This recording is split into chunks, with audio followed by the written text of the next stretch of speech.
All right, welcome back. My name is Lindsay, and I am on the quest for the perfect archive for the rest of the year, and low-key what I want to archive in for 2025. When I say archive, what I mean is I'm looking for a space for me to memory keep in, and a single bound book to keep on my shelf at the end of the year to kind of pull in things I would like to remember, both from a functional sense, like maybe I researched notes on moving or notes on something that we're wishing to purchase that maybe I'd like to find again, or it could be more like I printed out photos from a family barbecue and I would like to reflect on them. So I like pulling all of that together into a single space. And the archive for me is also a space that's a creative outlet as well, which will kind of tell you how we're leaning as we get into this. But if you did not catch my last video, I have been archiving for the last month and a half in a Moleskine Daily Large. Had a really great time, decided to pick one up for 2025. Pen tested that one, and the paper just kind of broke my heart, and that's my normal experience with Moleskine, so it was just sort of the final straw, and I was like, nope, I think we're going to return to something that's a bit more consistent. So I think that gets us up to speed so we can jump into this week's episode. But that notebook that I jumped into that I find more consistent is the Hobonichi Cousin. This is my spring start, so it started in April of 2024, and I've been dipping in and out of this. And not to sound dramatic, but I feel like I'm fighting for my life to make this work for me. And at that point, it's like, it's not effortless. I'm not looking forward to being in this notebook. So I've decided to kind of research other avenues, but let me just show you some of the spreads. So I was essentially trying to kind of take the same approach that I was using in my Moleskine Daily Large, which is moving over my to-dos for my planner. I'm currently planning in pocket rings, which is up here in the corner, and transferring my completed tasks, high-level notes, and then from there, memory keeping. So if I had any ephemera or photos, I'd print that out, put that in here, sketch a little something, and then journal around it. And I tried that. Got a photo of my cousin's baby I don't want you to see. Sorry about that. But I kind of kept doing that same formula. Objectively, a few days later, I think that the spreads are relatively cute, actually. Like, I think I'm being a little bit harsh and critical when I'm saying that they're not working out because they're not cute, but they, a few days later, I'm like, okay, yeah, these are pretty cute. I think I'm just being picky. But in general, it's just not effortless. I think it has to do with going from like a slightly narrower page. The Midori Daily is an A5 in height, but it's about, I think, 3/4 of an inch narrower. So it's just more of a rectangular space. And in here, even though A5 is, traditionally a rectangle, with the quote at the bottom in the Hobonichi notebooks and this like header space at the top, what I'm left with is a pretty square section. And I don't know what it is about that, because I think I'm going to contradict myself later when I show you some of my other options, but I'm just struggling to make this look how I would like them to look. And then the other struggle, which is the endless struggle that I have with the Hobonichi Cousin, is what the heck do I do with these weeklies? Over the last several years that I haven't been planning in the Cousin but archiving into it, I typically just memory keep in the vertical weeklies. But again, I'm a little bit over that. I just don't like memory keeping in a weekly format anymore. I much prefer doing daily memory keeping, and I just find it's a lot of repeating myself if I put it all on here and then I'm summarizing it on here. So I wanted to see, like, is there something else I could do? I considered like a health log. I considered using it as a sketchbook, which I think this is a good idea, by the way. But in general, I don't know, I couldn't leave them blank. I kept trying to use them for something or another because it just feels odd to me to leave these blank. But at the end of the day, I just kind of don't need them. Not in love with how my dailies are looking. So moral of the story is that I felt like I gave it the good college try for last week, but I wanted to explore some other options. So I think I'm going to shelve my 2024 Hobonichi Cousin for now. It's low-key on the radar for 2025 because I think having a fresh notebook would kind of pull me back into it, and a bit more consistency might help me fall in love. But I'm really looking for something that is going to draw me in. I want to be as excited to fill out my archive as I was to fill out my Moleskine Daily, because when I am excited about journaling and letting journaling be my hobby, then my planning can gear more and more on the functional side. And I've really, really appreciated that balance, especially in the later half of the year. So I'm not fussing or playing in my planner. I'm just planning in my planner, so then I can focus on other things, get more things done, and have more creative time in a creative dedicated space. So because I'm not feeling creatively drawn to this, we're gonna try something else. So the thing that I am trying, I'm actually trying two things. I'm going to show you both of them. I'm definitely leaning towards one. I'm sure you'll be able to tell as we get through the video, but I'm kind of giving myself till the end of August to play around with these things and kind of make the final call at the end of the month. Come September, I would like to just pick one and move on because I don't have enough time to balance both of these, but I wanted to kind of give them a good fair shot versus like picking one at random because they're things that I haven't done in quite some time. So this is a new to me notebook. It's been on my radar for a while and several of you suggested it again, so thank you. This is the Midori MD Codex, and this is a very lovely notebook. The Codex only comes in an A5 size, so this is roughly the same, well, it's the same dimensions, but it's about as same thickness, a little bit more than a Hobonichi cousin, but this has Midori MD cream paper, which is some of my favorite paper on the market. Honestly, it is a dream. This notebook has 368 pages, so you can do a full page per day. They are not numbered, they are not dated, I'll show you here in a second, but you do have enough to do a page per day throughout the entire year. And this notebook comes in two variants. You can get it in a completely blank page, like if you want to use it as a sketchbook, maybe put a guide behind it, and then it comes in a 5mm dot grid. I opted to go for the dot grid, and I don't know if my camera will pick it up very well, but it is a blue dot, which is a little bit odd, but I've been using Midori notebooks for a handful of years, and I love this paper, and I'm used to them having kind of the blue grids, etc. And then there's a couple darker dots up in the corner, which I think are intended for you to use as your date to date the notebook yourself. The binding on this notebook is divine and the paper is divine, so I just 100% would recommend this. I love this notebook. I'm curious to see how it will hold up at the end of the year because the front cover is kind of just glued on, and so is the back cover. It's not actually connected, like these are the individual little leaflets that are sewn together, but it is completely lay flat, like flip to any page, she lays flat, and the amount that I enjoy that is almost embarrassing. But this, as I mentioned, is a 5mm grid, where the Moleskine Daily, someone corrected me, it's actually a 6mm grid. So as I've been using this, I'll show you a handful of the spreads. It's been a little bit of a challenge. I've been wanting to kind of replicate that half spacing that I was doing in my Moleskine Daily Large, and it is just a little bit more challenging in this particular notebook. One last feature before I forget is that the corners are perforated at the end of each day, and the idea is that you tear off this little triangle at the end of the day, and it helps you flip to your current page in the notebook. And I did not think that that was a feature I would like, but I do quite like it because it's so much easier than flipping for a tab. It's kind of like a bottom tab and go directly to where you want to go. So I decided to kind of start August 1 in this notebook so that I could replicate a handful of spreads and just sort of play around with it. So you'll see a lot of the same spreads in here that were in my cousin and also in my Moleskine, because I'm just trying to get the feel for things. And in general, I was a little bit nervous because this is also A5 size. I was like, oh, what if I'm going to struggle to composition the pages? And I think without the quotes on the bottom, it has been a little bit easier.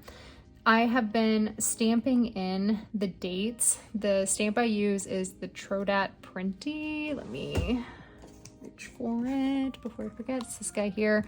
It's the 4810. I got it on Amazon a couple of years ago. Haven't had to refill the ink pads, so that's been nice. And I'm just roughly kind of stamping in the top corners of each of the page. The stamp does not bleed through, but it definitely ghosts, so you can kind of see the date on the back side, but I don't mind that because I'm stamping in approximately the same position in each side of the page. And I actually like a ghosting notebook. That's why my shop is called the Ghosting Pen. But yeah, in general, I have played around with a handful of spreads. I really, really love this paper. I've been throwing fountain pen at it, the Sailor Shikiori markers, my watercolors again, my Tombow dual brush pen, or my Tombow Fudenosuke rather, that I absolutely love. And in general, this paper is just chef's kiss. I could ask for like nothing different. So this is like one of the top 2 contenders, I think, for next year. Being able to use this paper has just been like, oh, I know it's going to take anything that I throw at it. It lays completely flat. This notebook will run you anywhere from $20 to $36. I think most places I've seen it run for about $35. I got this one off of Amazon. It was a little bit cheaper. They do make a clear cover for this notebook, and I think if you were going to get this, I would recommend it, because I find like this is just from my nail. Anything that touches it transfers to whatever this material is, and for the most part I can take an eraser to it and buff it out, but I didn't pick up the clear cover because I wasn't sure if this was going to stick, so I wanted to wait before I spent the extra $7. But if I do this next year, I'll definitely get a clear cover to try that out. I would say really the main downside of this notebook for me is that it doesn't feel like a permanent thing because I'm dating it myself. I did go through and just pre-date the entire month of August just to see. These tabs were, I was roughly marking out some months, so just kind of ignore them for now. But I did pre-date all of August just to see if that would kind of help me feel like it was a bit more of like an official thing. I'm gonna fill it in, but basically I have no loyalty to this notebook because it's undated. So that might be a good thing. Like if you're somebody who just like would rather journal as you have things to journal about, or some days you need more or less space, want full creative freedom, or would like to do a day per page but without the pressure of having blank pages if you miss a day, this is an excellent option. Paper I would 100% recommend, especially if you are a fountain pen user. It is lovely, and if you're team cream like I am, it sounds like there's a handful of you guys out there based off the comments on last week's video. I'm having a really good time in this notebook, and I'm definitely loving it, but I think I'm starting to learn about myself that dating something myself just doesn't give me that same sense of accomplishment as approaching an actual dated notebook. So I think for that reason, I'm kind of hesitant to say that this is what I want to use for the rest of the year. Definitely an option for next year that I am considering. I think I would opt for a new one, because that's another thing I've been thinking through. So if I choose to stick with this for the rest of the year, I'll have August, through December, and that gets me up to like a certain point in the notebook. And then I was like, well, do I try and transfer over things from January through July? And I was like, oh my gosh, that's way too much work, Lindsay, what are you thinking? But I also know myself, and I don't want to just pick up this notebook in January of 2025 and have years mix. If I'm doing a true page per day, I think I'd want to get a new one for next year, and then I'm like, oh man, what am I going to do with all these unused pages? So I don't know. I could pull the paper out and cut it down and punch it and put it in my personal or pocket ring. So I'd find a use for it. I'm not too worried about that, but that is something that I was like, okay, I think I really like this. I'm gonna give it a few more weeks to see if I can love this. But between this and the fact that I'm just an absolute hoe for Hobonichi, I decided to fish out one other notebook that I've had lying around, and that is the A6 Hobonichi Techo Full Year. I actually was using this in February of this year, you might recall, and I was memory keeping in this while I was in pocket ring, so kind of a similar system to where I was at. And I love the A6 Techo size. I think I've shared this in previous videos. I used an Avec last year for the majority of the year. Actually, I don't think I ever did a flip. I keep saying I'm gonna do a flip. I need to like make a list and do a flip of that in case if you would like to see that, please let me know. But this is something that I was using earlier in the year, and I have said prior years after my experience with this last year that the A6 Techo is like breathing for me. It is so easy for me to whip out a spread. They take about 12 to 15 minutes, obviously more if I'm doing like really intricate doodles and watercoloring and things like that. But the only downside of using this over the A5 size is when I do have a really busy day, I don't have as much space to kind of tell the full story, but I'm not typically transferring all of my completed to-dos like I was doing in the Midori. What I have been transferring when I do spreads in here is I'm pretty consistent at the top of my spreads if I have all day events like somebody's birthday, things like that, or like important tasks such as like we ran errands, or maybe I paid a particular bill, or our rent came out. Like those types of notes I'm pretty good to put at the top of each of the days, so that those, like, realistically I don't need to see when I did my laundry. It doesn't matter when I painted my nails. It doesn't matter 90% of the tasks that I do, but the 10% of things like, oh yeah, I want to know when we signed our lease. I would like to know when we paid that late fee. I would like to know XYZ. Those types of things over the last 5 or 6 years, I've started to kind of learn what that threshold is for me personally.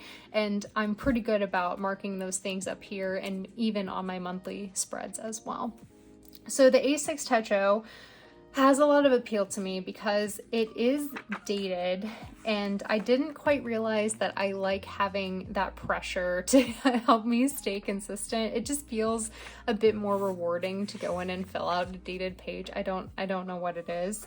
And this is the English edition, by the way, which I love the quotes. I never thought I would like the quotes, but I do. And this is more or less, I won't say filled out, but there's a lot of spreads kind of filled in here sporadically throughout the year. So now that we're nearing Q4 and the realities of planner hopping are dawning on me that, yep, it's that time to pick something and start consolidating into it. Picking this and consolidating into it for 2024, one, the pages are smaller and predated, so it's going to be a little bit easier to do, and two, about a third of the pages are already filled in or have photos and things on them already, so it's just a couple notes here and there. Not every spread needs to be completely full, but if I can just transfer over the important things or the fun things or fill out the highlights of the year and have this one book to put on my shelf at the end of the year, that is super appealing to me, because I figured either way in my pocket rings, the spreads that I would like to keep are primarily this habit tracker section. This is the type of information that I will go back and try to find again. I'm looking at my adulting log, what types of workouts was I doing, what was my mood and my habits, and I think knowing that I've kind of kept all of that for the year, that would all fit in like a clear PVC binder and be easier to flip through, so that's an option. Or the majority of these like year-long habit trackers, I could just simply take them out and then washi tape them in the back of the notebook, which is how I handled the last time I was in pocket rings. I think it was 2020. I just took my core habit trackers out and then made myself a little washi tape booklet in the back of my 2020 Hobonichi cousin. So that's kind of what I'm currently leaning towards, because I'm having a lot of fun filling this out, and for me that it's got that pull energy, it's pulling me into it. Maybe it's the Hobonichi launch hype, I don't know, but I am having fun experimenting with the Midori, and this right here is my favorite paper in the entire world, just hands down. It's the best paper for me personally, but I am having a really good time in here as well, and just loving how the spreads are coming together. And the less I feel like I have to put effort in to keep up with something, to me that's a sign that I'm kind of moving in the right direction. So I think, as I said, I'm going to give myself a couple more weeks with both of these and just kind of dip in between the two. But come September 1, we're picking one, shelving the other, and then I guess starting the consolidation process, depending on what I decide. Just the realities of wanting a single book on your shelf at the end of the year, but then also being a planner hopper. So, but I do this every single year, and I've made it work so far. But I also like the monthlies in here too. Just, I don't know. Yeah, I like having the option to have the monthlies, but no weeklies. So anyway. Yeah, I'm trying to think if I have anything else to say. I think next video is going to be a flip through of my pocket ring setup, because I'll have been in this for 30 days. We're currently on day 28. So 2 more days and then we're at the 30-day mark in my pocket rings. And then from there, I'm kind of thinking maybe a what's in my pen case. Let me know. But if you've been around this long, thank you so much for following my planner chaos this year. But I will talk to you next week. And yeah, see you soon.